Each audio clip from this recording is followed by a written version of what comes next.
Salut le download, bonjour à tous. Bon, on continue dans le Rig Veda. Alors, aujourd'hui, on va regarder l'hymne, le mandala 1 et l'hymne 165. L'hymne 165. C'est semble que ce soit c'est un dialogue entre les Maruts et Indra. Indra, vous savez, ça, il représente la force, l'énergie, la puissance, la violence, etc.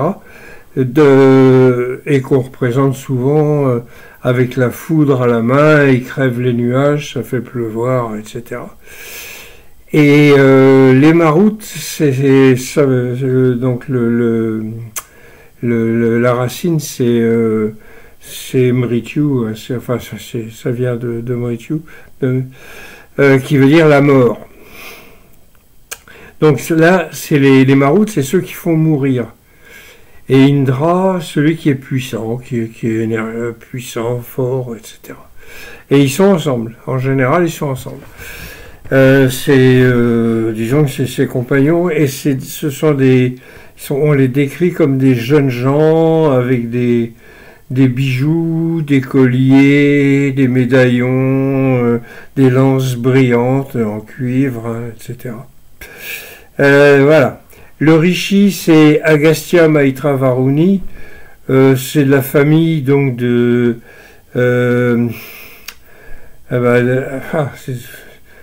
Agastya, c'est famille ancienne. Hein. Ceux-là, ils sont un peu moins connus que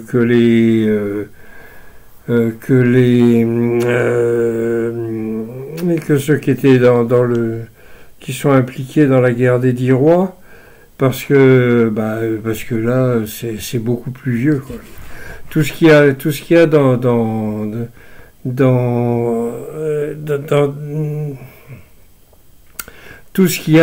les anciens mandalas, dans les vieux, là, comme le premier, hein, comme dans le premier, certains hymnes peuvent remonter à des événements très très très vieux.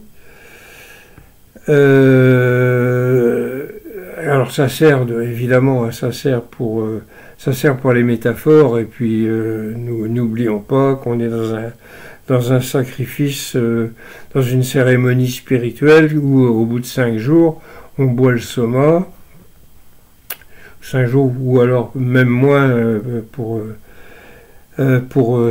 certains sacrifices qui sont pour les gens qui sont habitués, etc.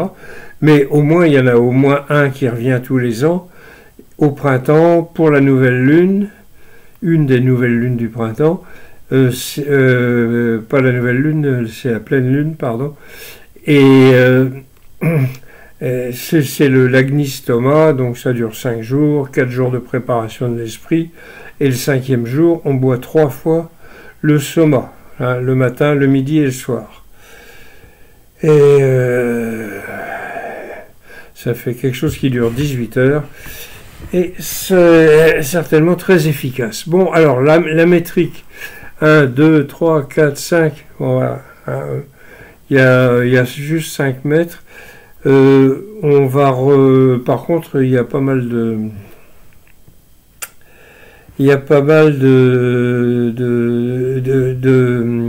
shlokas, hein. Ils sont assez nombreux.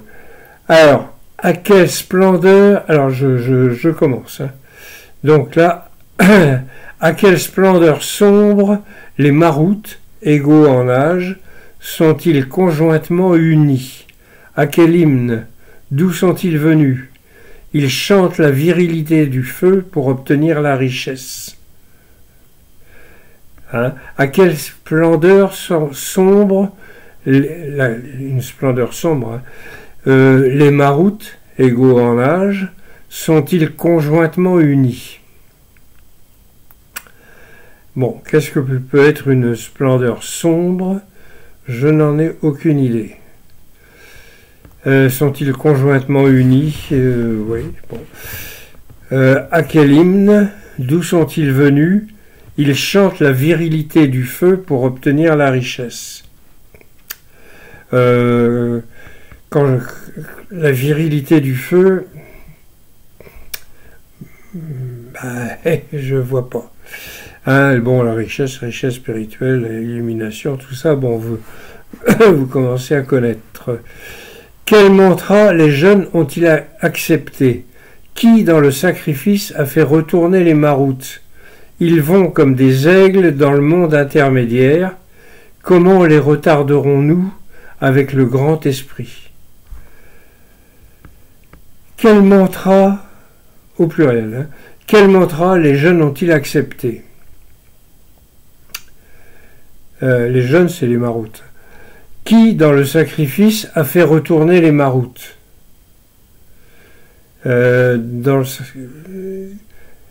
Donc dans le sacrifice, alors, là je pense que c'est un prêtre, et encore j'en sais rien. Ils vont comme des aigles dans le monde intermédiaire. Comment les retarderons-nous avec le grand esprit? Voilà. Eh bien, je ne sais pas. Pourquoi retarder les maroutes? Je comprends pas. Si quelqu'un a une idée, laissez dans les commentaires. Ne vous gênez pas. Mettez des pouces et tout ça. Ça fait monter ça fait monter le truc avec les algorithmes et tout et tout. Alors, bon, là, c'est les maroutes qui parlent. Hein. Attention, là, c'est les maroutes qui parlent. D'où viens-tu, toi le puissant, toi l'unique, toi le puissant, l'unique? Indra, toi qui procure le bonheur, où vas-tu? Tu demandes le combat avec les lumières, Seigneur aux chevaux bais, dis-nous ce que tu veux de nous. Je recommence. Donc, ce sont les maroutes qui parlent. Hein. D'où viens-tu, toi le puissant, l'unique?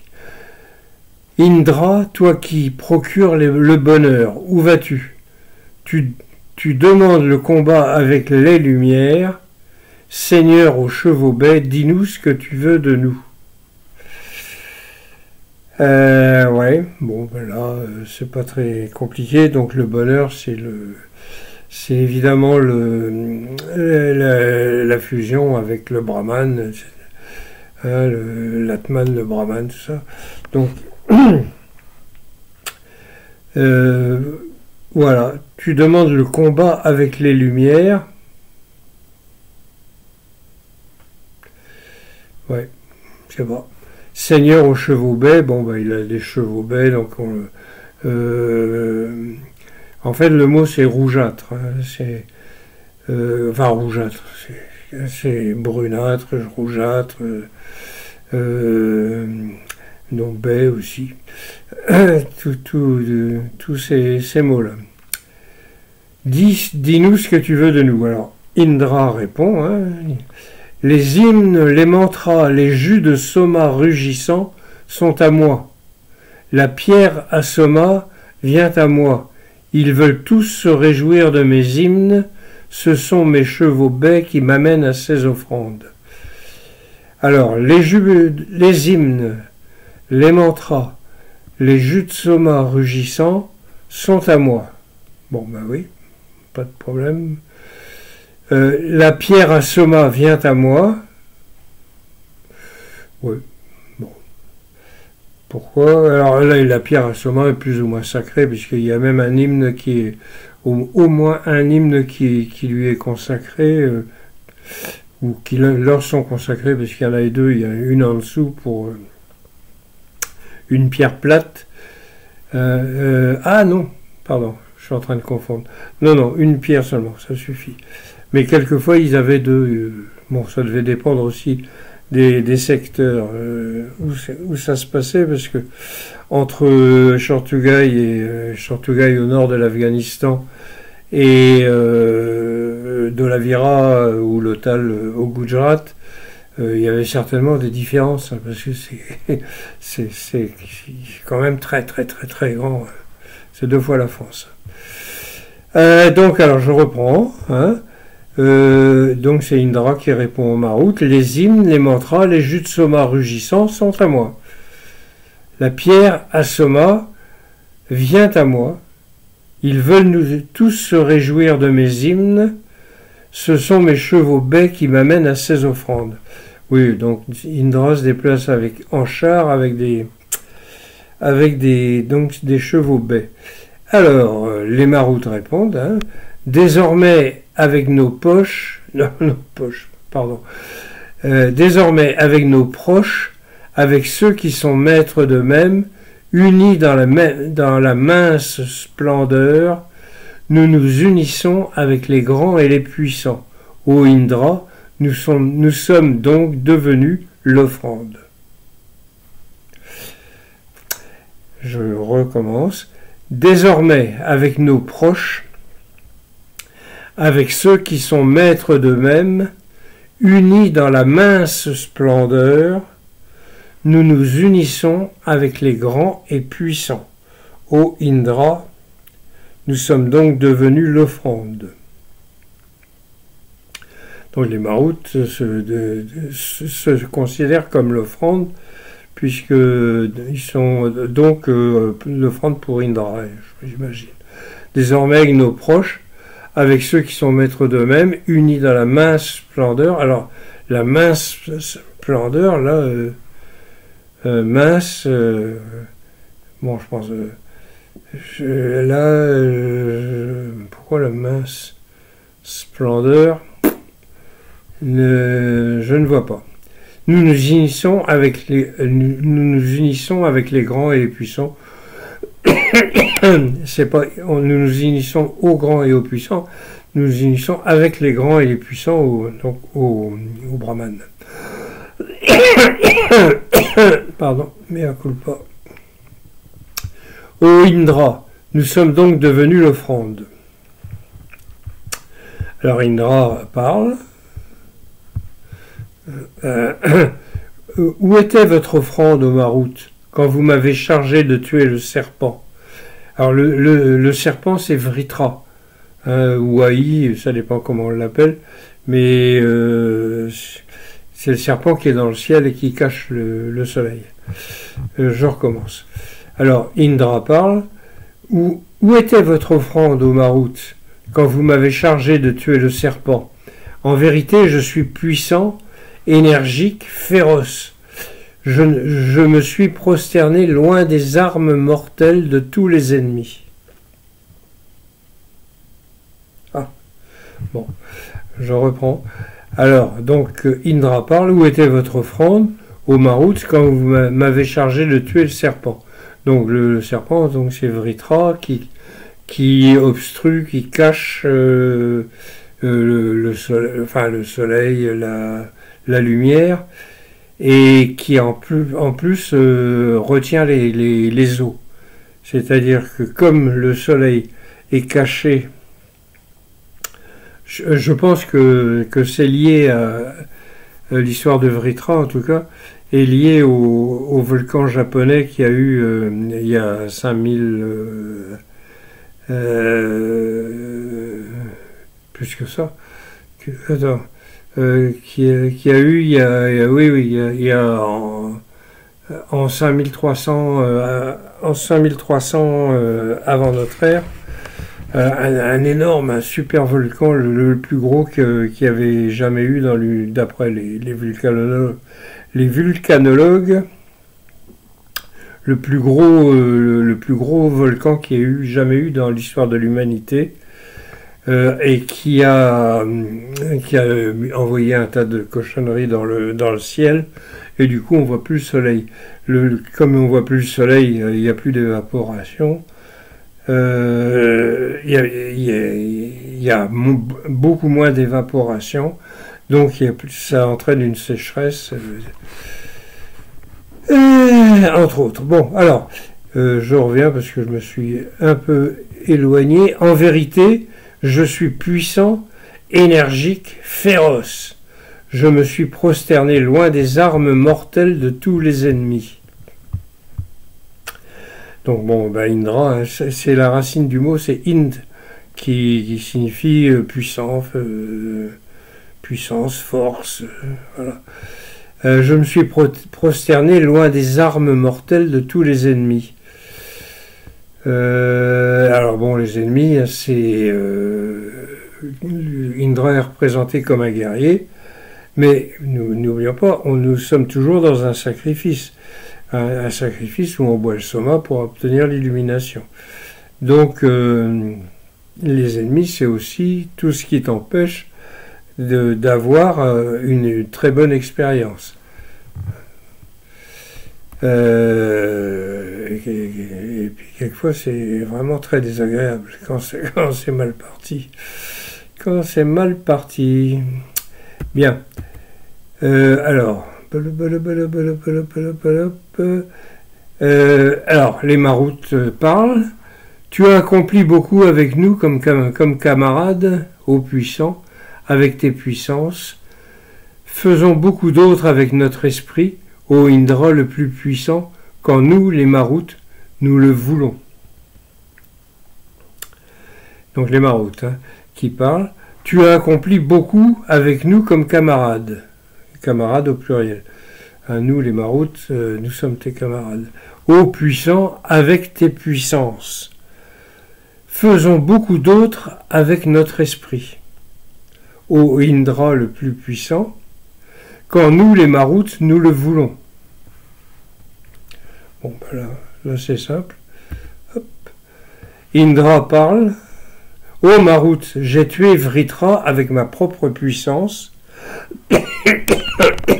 Donc Vritra, j'en parlais tout de suite. Mea culpa. Avec ma propre puissance, les énergies lumineuses apparurent, ma foudre à la main, j'ai créé pour les hommes les eaux scintillantes et gracieuses. Ô maroute, j'ai tué Vritra avec ma propre puissance, les énergies lumineuses apparurent, ben oui. Bon, excusez-moi.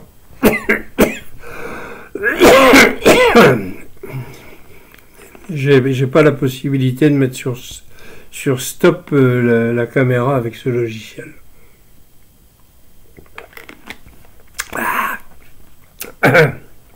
Désolé. Donc, alors, je reprends. Ô maroute, j'ai tué Vritra avec ma propre puissance, les énergies lumineuses apparurent, ma foudre à la main, j'ai créé pour les hommes les eaux scintillantes et gracieuses. Bon, en gros, il a crevé le nuage. Il a tué Vritra. Là, à ce moment-là, quand je faisais la traduction, c'était au début, j'étais vraiment persuadé que Vritra, c'était des nuages. Mais après, non. Donc, avec ses énergies lumineuses, les énergies lumineuses apparurent, ma foudre à la main, j'ai créé pour les hommes les eaux scintillantes et gracieuses, c'est-à-dire il a refait couler l'eau. Hein. On dit qu'il retire les rivières, que Vritra, etc. Et que la pluie, quand il pleut, on dit que c'est des rivières qui coulent aussi. Donc, et en fait, il a tué le Vritra pour libérer les eaux. On retrouvera ça tout plein de fois. Les maroutes parlent. Personne au Magavan. Magavan, ça veut dire généreux, et c'est un des noms d'Indra. Personne au Magavan n'est invincible devant toi, aucune divinité existante n'est ton égal, aucun être vivant ou engendré ne t'approche, fais ce qui doit être fait, toi qui fais croître. Alors, personne au Magavan n'est invincible devant toi, aucune divinité existante n'est ton égal, aucun être vivant ou engendré ne t'approche. Fais ce qui doit être fait, toi qui fais croître, toi qui fais grandir, hein, grandir spirituellement. Bon, bah là c'est simple, mais par contre ils ont l'air de mettre Indra au-dessus des autres dieux, ce qui a fait dire à beaucoup de gens que qu'Indra était le roi des dieux et tout. Non, il n'y a pas de hiérarchie chez les dieux védiques. Et Indra, souvent on l'appelle le roi, mais le roi Indra, mais on le dit aussi de Varuna, de Vayu, de Soma, d'un tas d'autres dieux. C'est des dieux, donc on peut leur donner tous les qualificatifs valorisants. Je ne peux être que la force... Alors c'est Indra qui parle, qui répond, si vous voulez. Je ne peux être que la force inhérente à chacun, ce que je peux audacieusement accomplir avec mon esprit. Je suis puissant, ô Marut, moi Indra, je suis le maître de ce que j'ai ruiné. Je ne peux être que la force inhérente à chacun. Donc alors là, c'est clair. Hein, je ne peux être que la force inhérente à chacun. Ce que je peux audacieusement accomplir avec mon esprit. Je suis puissant, ô Maruts, moi Indra, je suis le maître de ce que j'ai ruiné.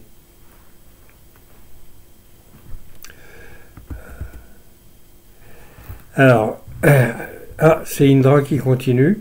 Maintenant, ô Marut, l'éloge que vous avez fait de moi m'a réjoui. Le cycle de création doit être entendu par l'homme.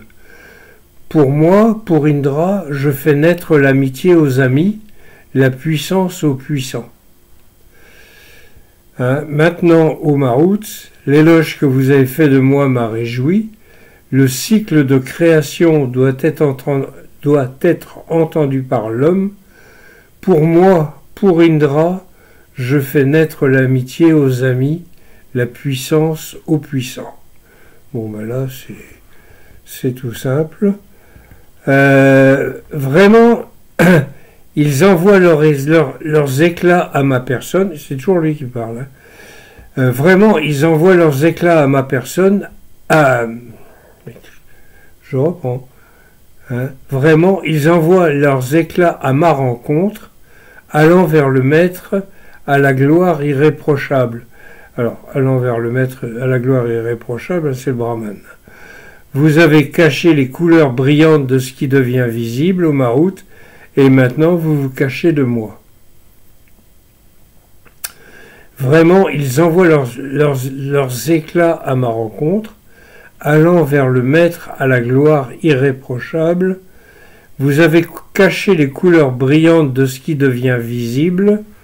Alors, je vais voir la petite note. Ah oui, l'aurore. L'aurore, qui symbolise l'illumination. D'accord. Vous avez caché les couleurs brillantes de ce qui devient visible. Ouais. Ô Marut, et maintenant vous vous cachez de moi. Là, je ne sais pas. Et là, maintenant, le Rishi intervient et dit « Qui vous a réjoui ici, ô Marut? Les amis, revenez vers vos amis. Les pensées lumineuses vous ont inspiré. Soyez les contemplateurs de mes vérités. » Bon, ça c'est aussi simple. Hein. Hop. Alors, c'est toujours le Rishi qui parle là. Bah, c'est fini le dialogue entre Indra et Marut. Quand, vénérant le soma comme le poète le fait dans le cercle de la sagesse, ô Marut, vous tournez ce bon héros vers les vieux hymnes qui apportent la lumière. Quand, vénérant le soma comme le poète le fait dans le cercle de la sagesse, ô Marout, vous tournez ce bon héros vers les vieux hymnes qui apportent la lumière. Vous tournez ce bon héros vers les vieux hymnes qui apportent la lumière. Alors les héros dans l'histoire, là, ce sont ceux qui ont ceux qui obtiennent l'illumination, appelez ça comme vous voulez, mais qui fusionnent avec le Brahman et tout. Donc il tourne ses bons héros vers les vieux hymnes qui apportent la lumière. Bon, la lumière, l'illumination. Que ceci soit votre louange, que ce soit votre chant au Marout, chanté par le poète, le fils de Mana, Mandaria,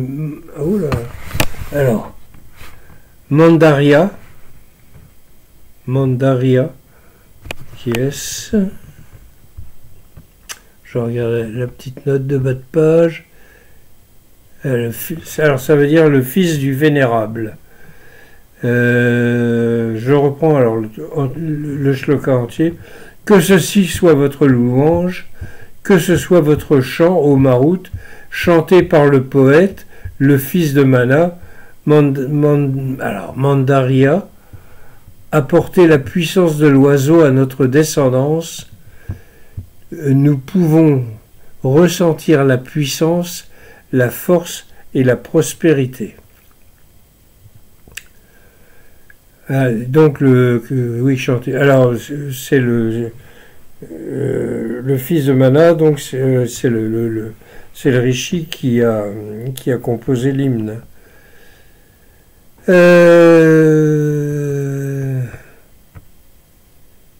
Voilà.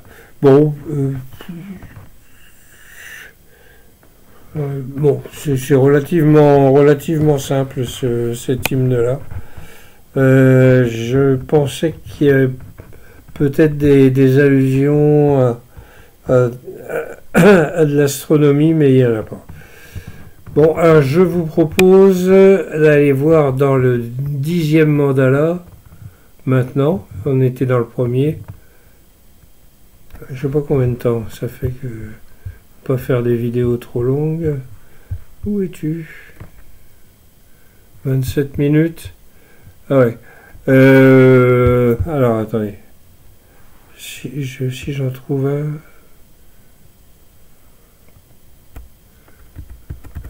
Alors, je vais en faire un. Alors, un petit... Un tout petit. Donc... Oh. Ah non, ah oui, d'accord, non, je suis pas dans le 10e, je suis dans le premier toujours. Hein. Mandala 1, hymne 170, à Agastya et à Indra, par Agastya, Maitra Varuni. Donc c'est le rishi qui se fait un hymne à lui-même, et à Indra. Et donc c'est toujours le même que celui qu'on vient de voir là. Hein, pareil, il y a toujours 5 mètres, c'est pas les mêmes, mais c'est la même métrique. Rien n'est, alors, rien n'est aujourd'hui, rien n'est demain. Qui comprend ce mystère? Cela se meut dans la conscience de l'autre et approche par la pensée, il est vaincu. Rien n'est aujourd'hui, rien n'est demain. Qui comprend ce mystère? Cela se meut dans la conscience de l'autre et approché par la pensée. Il est vaincu. Eh ben, dites donc. Alors, Agastya qui parle, là, donc, pour le deuxième. Pourquoi veux-tu nous frapper, ô Indra? Les Marouts sont tes frères. Avec leur aide, réalise la perfection, ne nous tue pas dans notre combat. C'est le rishi hein, qui dit ça. Pourquoi veux-tu nous frapper, ô Indra? Les Marouts sont tes frères. Avec leur aide, réalise la perfection. Ne nous tue pas dans notre combat. Le combat intérieur, etc. toujours. Et Indra qui parle, Agastya, ô mon frère, mon ami, tu comprends au-delà de moi. Nous connaissons ton esprit et donc tu ne nous donneras rien. Ah. Bon, Indra parle, Agastya, ô mon frère, mon ami, tu comprends au-delà de moi. Nous connaissons ton esprit et donc tu ne nous donneras rien. Alors Agastya répond, qu'ils préparent l'autel convenablement, qu'ils allument le feu devant nous deux, accomplissons le sacrifice pour toi, ici, qui sera l'immortalité de la conscience. Ah tiens, on parle d'immortalité, c'est pas souvent. Si, c'est assez souvent quand même. Mais, pardon. Alors, qu'ils préparent l'autel du sacrifice, l'autel védique, comme dans les églises, si vous voulez. Qu'ils préparent l'autel convenablement, qu'ils allument le feu devant nous deux, accomplissons le sacrifice pour toi ici, qui sera l'immortalité de la conscience. Et le dernier shloka, maître des richesses, tu domines les richesses, maître des amis, tu domines les amis, tu es le plus généreux, ô Indra, parle sincèrement avec les maroutes et mange les offrandes, suivant l'usage. Maître des richesses, tu domines les richesses, maître des amis, tu domines les amis, tu es le plus généreux, ô Indra, parle sincèrement avec les maroutes et mange les offrandes, suivant l'usage. Bon, celui-là, il est quand même très simple à comprendre. Bien, voilà. On va s'arrêter là. C'était le 165 et le 170. Et on se retrouve bientôt pour un autre. En attendant, vous pouvez aller voir mon site qui s'appelle rigveda.blog. Il y a plein de trucs à lire. Vous avez plus de 300 articles en tout genre concernant le Rig Veda, la civilisation qui allait avec, la civilisation des 7 rivières. Et bon, il y a de quoi faire. Voilà. Donc, Canavo dans l'eau, alors, Canavo dans l'eau, ça veut dire au revoir à tous. Et donc, à bientôt pour une autre vidéo.